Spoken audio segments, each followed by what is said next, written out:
السلام عليكم ورحمة الله وبركاته. معكم الدكتور مجدي عبد الرازق، استشاري جهاز هضم وكبد وحميات. أتشرف بوجودي معكم. النهاردة إن شاء الله هنتكلم عن مجموعة من النصايح اللي تساعدك في التخلص من العصبية الزايدة والاكتئاب، وفي نفس الوقت هتحسن من أدائك في العمل، وهتريح جسمك والأعضاء الداخلية بتاعتك. نلاحظ ان معظم الحالات اللي بنشوفها في العيادات دلوقتي لها علاقة بالتوتر النفسي والقلق.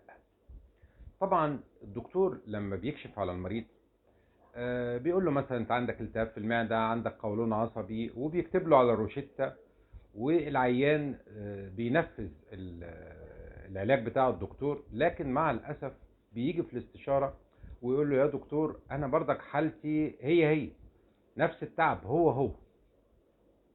طيب، الله، مش المريض خد العلاج؟ اه. طب وهو ليه ما خفش؟ ما خفش لان الموضوع مش موضوع ادويه وخلاص الدكتور بيكتبها، لا، ده الموضوع ليه علاقه بنواحي نفسيه مهمه، لازم الدكتور يشرحها للمريض. طب الدكتور ما عندوش وقت ان هو يشرح الموضوع ده لكل مريض. انتوا عارفين الدكتور بيبقى عنده زحمه ومش فاضي، ويا دوبك اكتر حاجه هيقعدها مع المريض حوالي 10 دقايق بالكتير، على بال ما يكتب الروشتة ويكشف على العيان ويكتب التحاليل والاشعاعات. خلاص وقت العيان كده انتهى. احب الفت النظر لحاجات مهمه جدا جدا. اولا، في امراض كتيره زي القولون العصبي وزي قرحه المعده وزي امراض كتيره يعني بتصيبنا كلنا ليها علاقه بالنفسيه والتوتر. من اهم النصائح اللي احب اقولها لك، اول حاجه انك انت تحاول بقدر الامكان تاكل اكل صحي متوازن. يعني ما يكونش فيه شطه كتير، مخللات كتير. تحاول بقدر الامكان يكون فيه طبق سلطه موجود. تحاول بقدر الامكان اكل فيه بروتين، لحوم او فراخ او سمك. ما تعتمدش في الاكل بتاعك على الشاي كتير او النسكافيه والقهوه كتير. وزي ما قلت ابعد عن المخللات والشطه، وابعد عن البيبسي. اشرب لبن، كل زبادي. كل الاكلات المغذيه دي هي ليها علاقه بحالتك النفسيه. تاني حاجه، لازم تنام قدر وافي من عدد الساعات، مش اقل من 8 ساعات كل يوم. لو هي اقل من 8 ساعات، يعني لو نمت مثلا 5 ساعات، ما انت كده هتبقى متوتر، وشيء طبيعي ان جسمك كله هيبقى تعبان، وهتبقى غير قادر على انك انت تشتغل او تؤدي واجباتك الاجتماعيه. فاحنا بننصح انك انت على الاقل 8 ساعات، ويا ريت لو عرفت تنام ساعة ولا ساعتين في وسط النهار اللي هي وقت القيلولة، يبقى شيء كويس جدا. لكن انا هكتفي ب 8 ساعات كل يوم نوم هادئ مريح. سريرك يبقى مترتب قبل ما تنام، ما يبقاش فيه مثلا دبان او ناموس او كده تعكر لك من نومك. ما يبقاش فيه ازعاج تقفل الباب عليك عشان تعرف تنام نوم هادئ. طيب، نمرة 3 مهم جدا، الترفيه. لازم تخرج، لازم تتفسح، سواء كان مع أصدقائك، مع زملائك في الشغل اللي بتستريح لهم، مع زوجتك وأولادك. دي مهمة جدا جدا، دي هتريح نفسيتك جدا جدا.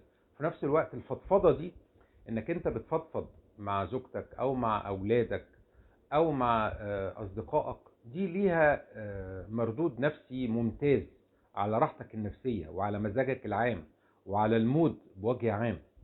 وهتلاقي اعصابك مستريحة ومعدتك مستريحة وقولونك مستريح ومفيش صداع. ليه؟ لان عدم الفضفضة ده بيؤدي الى تراكم المشاكل النفسية، وتحس بان كل الدنيا فوق دماغك مكركبة. النقطة الثالثة اللي أنا أحب ألفت النظر ليها هي طبيعة الشغل. أنا عايزك تشتغل حاجة أنت بتحبها، بحيث إنك أنت حتى لو قعدت فترة طويلة في شغلك ما تبقاش متوتر. لو شغلك عامل عليك عبء نفسي، سيبه، اشتغل شغلانة تانية. لأن ده هتفضل إنك أنت تروح للدكاترة ومعدتك هتبقى مش مستريحة وقولونك هيبقى مش مستريح وهتبقى مصدع وتعبان. لا، اشتغل شغلانه مريحه. مش قصدي مريحه انك انت ما تتعبش فيها، لا، قصدي مريحة متوافقة مع شخصيتك. وحاول بقدر الامكان يبقى في يوم او يومين راحة. وحاول بقدر الامكان ما تشتغلش عدد ساعات كتير قوي فيها. وحاول بقدر الامكان ان يكون كل ساعة او ساعتين تاخد ريست. تروح يعني تشرب حاجة، تقعد تدردش مع زميلك.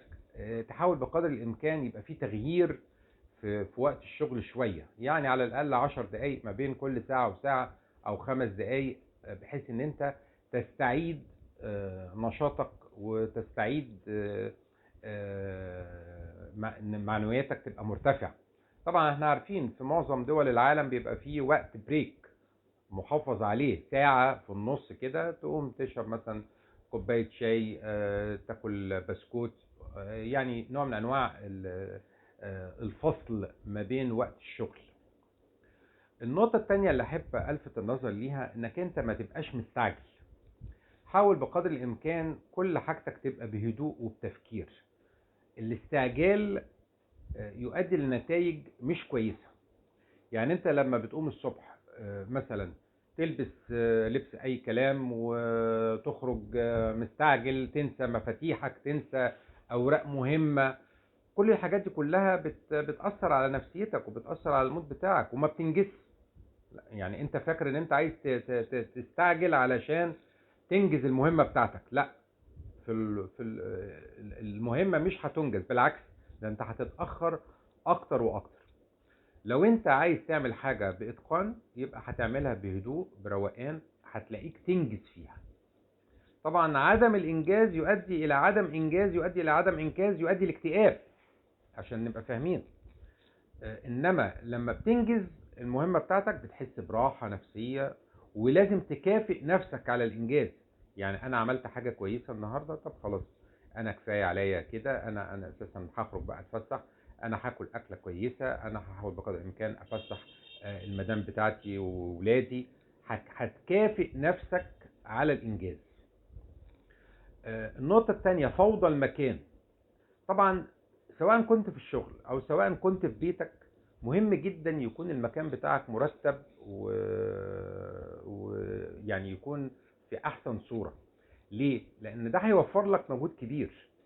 انت لما تلاقي سريرك مرتب، وتلاقي مثلا مكتبك في الشغل مرتب، او لبسك، لو لبسك مرتب وشعرك مرتب وحاطط عطر لطيف كده على خفيف، كل الحاجات دي كلها بتحسن من المزاج العام بتاعك ومن المود بتاعك، وبتأثر على راحتك النفسية، وبالتالي بتأثر على المعدة وبتأثر على القولون، وما بتخليش عندك توتر. كل الحاجات دي مهمة جدا، لازم نحاول بقدر الإمكان نحافظ عليها علشان حياتنا تبقى أسعد.